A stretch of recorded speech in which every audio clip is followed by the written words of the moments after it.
कुछ है आपको एक रिपोर्ट के जरिए दिखाते हैं। भारी तादाद में देखिए महाकुंभ में श्रद्धालु यहाँ पर पहुंचेंगे और महाकुंभ में स्नान का काफ़ी महत्व होता है। ऐसे में महिलाओं की संख्या भी इसमें काफ़ी ज़्यादा होने वाली है। महिलाओं को कोई दिक्कत ना हो इसे लेकर मेला प्रशासन की तरफ से लगातार कदम उठाए जा रहे हैं। फिर सुरक्षा के लिहाज से बात करें या फिर उनके कपड़े बदलने को लेकर, जी हाँ देखिए, जब स्नान करके महिला आती हैं तो उन्हें कपड़े बदलने को लेकर काफ़ी परेशानी होती है, वो असहज महसूस करती हैं। लेकिन अब उनकी असहजता को दूर करने के लिए मेला प्रशासन ने चेंजिंग रूम की व्यवस्था भी अब घाटों पर कर दी है। एक घाट पर कम से कम 14 से 15 ऐसे चेंजिंग रूम बनाए जाएंगे। और आपको बता दें कि एक टीन शेड में, यानी कि जो एक चेंजिंग रूम है उसमें 4 दरवाजे हैं, यानी कि एक साथ 4 महिलाएं जो हैं इसमें कपड़े बदल सकती हैं। एक तो ये हो गया और एक ये है, ये आप देख सकते हैं कि यानी कि 2 आगे हैं और 2 पीछे हैं, यानी कि एक चेंजिंग रूम में 4 महिलाएं जो हैं वो कपड़े बदल सकती हैं। तो इस तरीके से, यानी कि क्योंकि भारी संख्या उस समय महिलाओं की होगी, तो एक साथ जब महिलाएं यहाँ पर आएंगी तो काफ़ी भीड़ ना देखने को मिले या फिर काफ़ी परेशानी ना हो महिलाओं को, इसे देखते हुए मेला प्रशासन ने ये कदम उठाया है। देखिए, काफ़ी दिक्कतें महिलाओं को स्नान करने के बाद चेंजिंग को लेकर होती है और यही वजह है कि उन्हें किसी भी तरीके से कोई असुविधा ना हो, इसका बखूबी ध्यान यहाँ पर यानी कि महाकुंभ के दौरान रखा जा रहा है। और ये जो चेंजिंग रूम है वो काफ़ी मायनों में यानी कि सुरक्षित इसे कहा जा सकता है, क्योंकि टीन शेड से ये तैयार किया जा रहा है। और आपको बता दें कि ये ना सिर्फ एक घाट पर आपको देखने को मिलेगा, बल्कि तकरीबन हर घाट पर इस तरीके के चेंजिंग रूम जो हैं वो तैयार किए जा रहे हैं। कुल मिलाकर जब महाकुंभ की शुरुआत होगी, जब महिलाएं यहाँ पर पहुँचेंगी स्नान करने के लिए, तो उनके लिए ये चेंजिंग रूम जो है काफ़ी फायदेमंद साबित होने वाला है। तो वहीं जहां एक तरफ आखिर जब महिलाएं पहुंचेंगी उनके लिए जो सुविधाएं यहां पर होनी चाहिए उसका खास तौर पर ख्याल रखा जा रहा है। इसके अलावा जो श्रद्धालु पहुंचेंगे उनकी अगर तबीयत खराब हो या कोई दिक्कत उन्हें शारीरिक तौर पर हो तो उसके लिए अस्पतालों का भी अरेंजमेंट यहां पर हो रहा है। डॉक्टर्स जो है व्यवस्था के लिए यहां पर रहेंगे। किस तरीके की व्यवस्था होगी, कोई भी दिक्कत होने पर जरा आपको दिखाते हैं ग्राउंड रिपोर्ट। तीर्थराज प्रयागराज में साधु संतों को लेकर लगातार देखिए सुविधाएं जो हैं, सुख सुविधाओं का भरपूर ध्यान रखा जा रहा है। और इसे लेकर संगम तट पर, यानी कि जहां उनको के रहने की व्यवस्था हो रही है, इसके अलावा स्वास्थ्य सुविधा को लेकर भी बखूबी ध्यान रखा जा रहा है। परेड ग्राउंड में एक 100 बेड का अस्पताल यहाँ पर तैयार किया गया है, जिसमें तमाम सुविधाएं स्वास्थ्य के संबंधी यहाँ पर जो श्रद्धालु पहुँचेंगे, जिन्हें स्वास्थ्य से लेकर कोई परेशानी नजर आती है, तो अगर यहाँ पर वो पहुँचेंगे तो उन्हें तुरंत वो सुविधा उपलब्ध करवाई जाएगी। अस्पताल की तस्वीरें जरा मैं आपको दिखा दूं, क्योंकि यहाँ पर देखिए सबसे पहले वेटिंग एरिया यहाँ पर बनाया गया है। यहाँ की अगर कोई भी यहाँ पर तीर्थयात्री श्रद्धालु यहाँ पर पहुँचते हैं तो यहाँ पर वेटिंग रूम की व्यवस्था की गई है।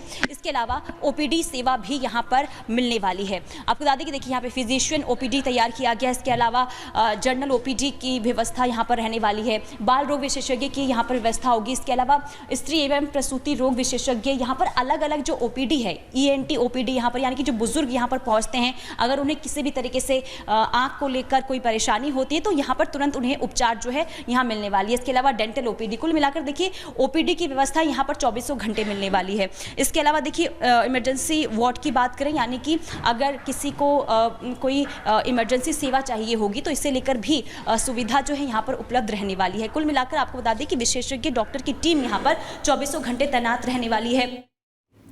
तो इसी खबर पर प्रयागराज से हमारी सहयोगी पुनीता हमारे साथ जुड़ गई हैं। पुनीता, दोनों ही इंपॉर्टेंट फैक्टर्स पर आपने रिपोर्ट फाइल करी है, क्योंकि महिलाएं जो है, महिला श्रद्धालु घर बैठे सोच रही होंगी कि भाई हम जा तो रहे स्नान करने, लेकिन चेंजिंग रूम की सुविधा होगी या नहीं होगी, वो आपने अपनी रिपोर्ट के जरिए बता दिया।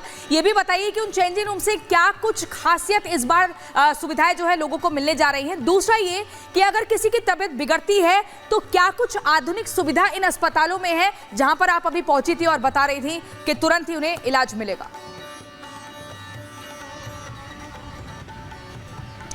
बिल्कुल प्रियंका, देखिए भव्य दिव्य महाकुंभ हो, इसे लेकर लगातार हर कोशिश जारी है कि इस बार महाकुंभ को ऐतिहासिक बनाया जाए।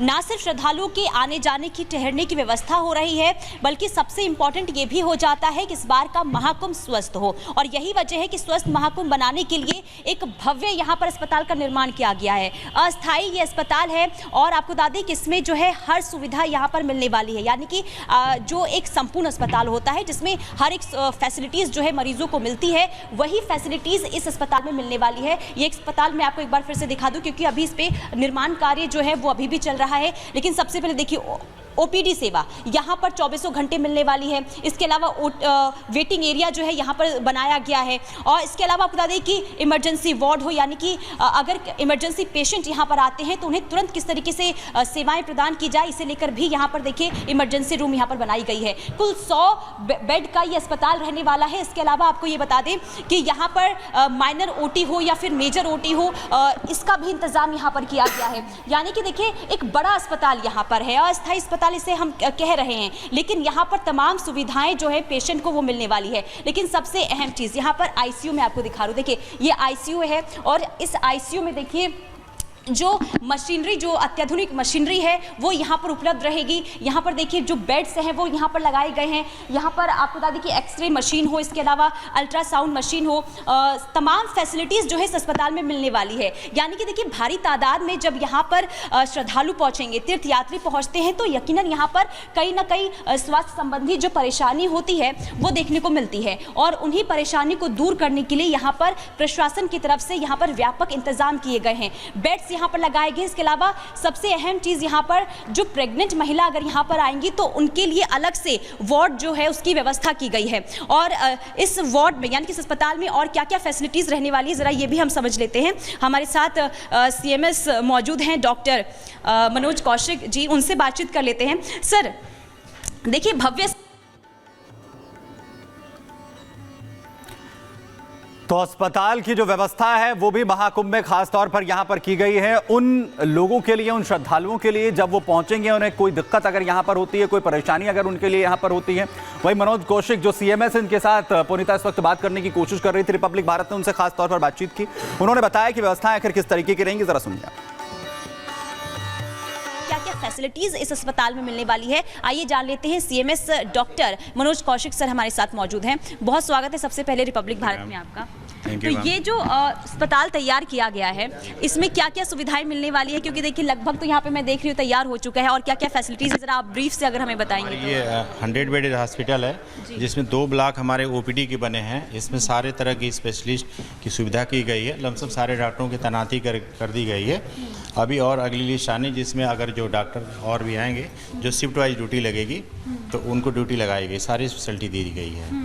अच्छा, कितने यहाँ पे वार्ड्स होंगे, कौन कौन सी जो यहाँ पर अगर हम ओपीडी की बात करें, ओपीडी सेवा, आईसीयू वार्ड बनाया गया होगा, इसके अलावा बच्चों के लिए वार्ड बनाया होगा, तो इसके बारे में जरा विस्तार से बताइए। मैम ये 100 बेडेड हॉस्पिटल है। 40 बेड करीबन मेल वार्ड बनाया गया है, 30 बेड का फीमेल वार्ड है। आईसीयू वार्ड 10 बेडेड है जो आर्मी द्वारा कंडक्ट करवाया जाएगा। 5 वार्ड हमारे इमरजेंसी के हैं, 5 वार्ड चिल्ड्रन वार्ड बनाया गया 5 बेड का। और इसी तरीके से डिलीवरी रूम भी हमारे इसमें साथ बने, लेबर रूम बना हुआ है, उसमें भी हमारे जितने भी इक्विपमेंट है सारे की आ गई, हमारे यहाँ आपूर्ति कर दी गई है। अल्ट्रासाउंड ईसीजी के भी